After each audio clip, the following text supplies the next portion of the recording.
In this video, we're going to look at a conservation of energy problem where we find the velocity of a pendulum.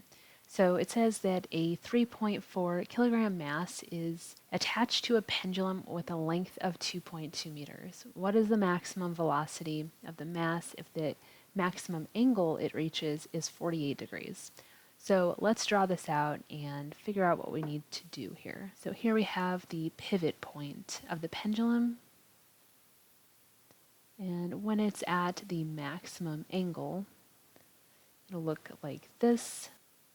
Then we have a vertical line that goes down to its lowest point toward the ground. And here's where we measure the angle from. So from the vertical line to the maximum angle, this is 48 degrees. And then they tell us that the pendulum length, L, is 2.2 meters.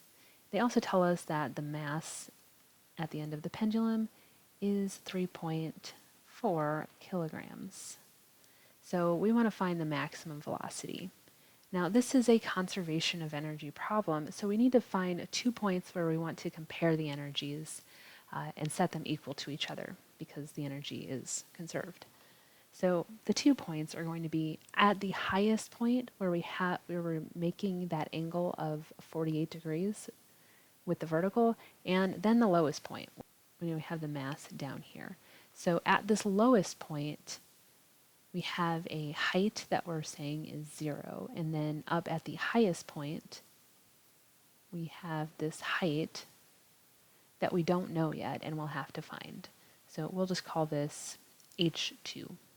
At these 2 points, our velocity is going to be maximum and the minimum. So at the lowest point, our velocity is equal to the maximum velocity. So this is what we're trying to find. And then up here at the highest point, our velocity is actually equal to 0. So this pendulum mass is going to move up to the maximum angle, and then it's going to stop briefly before going back in the opposite direction.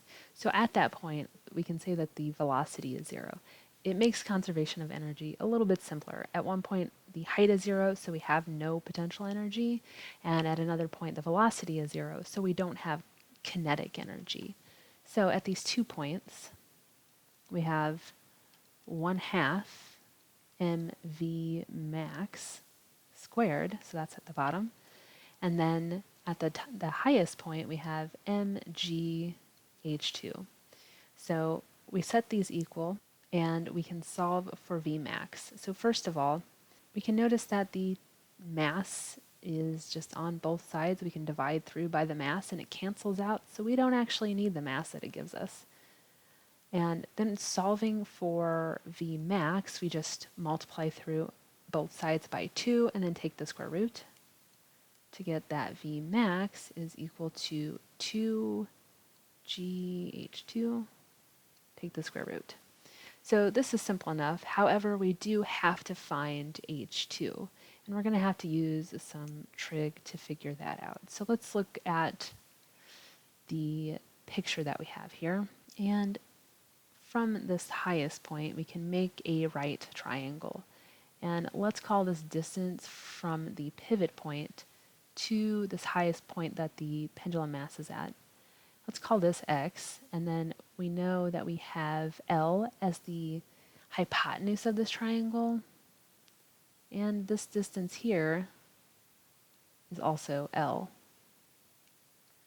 And here we have h2. So we know that L is equal to x plus h2, which means that h2 is going to equal L minus x. So we can use some trig to find x.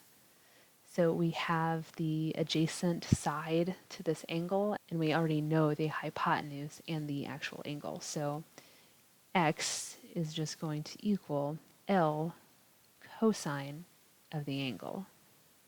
So cosine of an angle equals the adjacent side over the hypotenuse. Solve for that adjacent side, you get L cosine theta.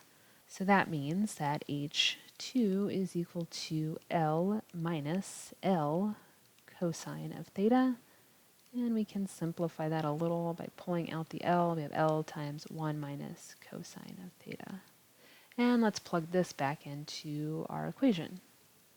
So now V max is square root of 2g in H2, which is L1 minus cosine of theta.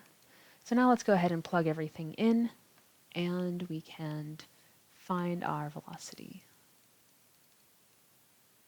So we have 2 times g, of course that's 9.8 meters per second squared, times L, 2.2 meters, times 1 minus cosine of 48 degrees.